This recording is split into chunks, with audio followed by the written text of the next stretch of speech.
பலமுறை சொல்றோம். கேட்டா மாற்றுத்திறனாளி துறையினுடைய அமைச்சர் அவர்தான். எங்க அப்பா மாற்றுத்திறனாளியா இருந்தாரு, அவர் எவ்வளவு கஷ்டப்பட்டாரு, என்னென்ன பண்ணலாம்னு எனக்கு தெரியும், நான் கூடவே இருந்த பார்த்தேன் அப்படின்லாம் சொல்லி நம்மளை தொடர்ச்சியாக ஏமாற்றுகின்ற வேலையை இந்த அரசு செஞ்சுட்டு ஏமாற்ற நடத்தாத இவ்வளவு கூட்டம் வருது.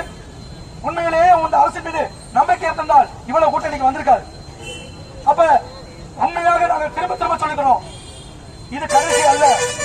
இன்னும் மார்ச் மாசம் வரைக்கும் டைம் இருக்கு. அதுக்குள்ள நீங்க அறிவிக்கலாம்.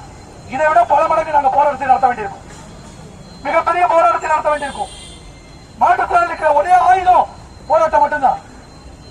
இந்த ஆயுதத்தை தொடர்ச்சியா கையெழுந்து வைக்கிறீங்க. உங்களுக்கு தான் எங்களை பார்த்தா அவ்வளவு இறக்கமா போச்சா? காவல்துறை அதுக்கு மேல எவ்வளவு வஞ்சனை பண்றீங்க? மாற்றத்தினாலேயே நாங்களே கையிலாம கால் இல்லாம இருக்கோம். ஒரு புகார் கொண்டு கொடுத்தா புகார் கையில் எடுக்கிறது. எனக்கே இந்த நிலைமை. என் மேல யாராவது புகார் கொடுத்தா எந்த ஆதாரம் வேண்டியதில்லை, எந்த சாட்சியமும் வேண்டியதில்லை, உடனே கேச போட்டு அரெஸ்ட் பண்றதுக்கு வீட்டுக்கு வந்து போலீஸ் நிற்கும்.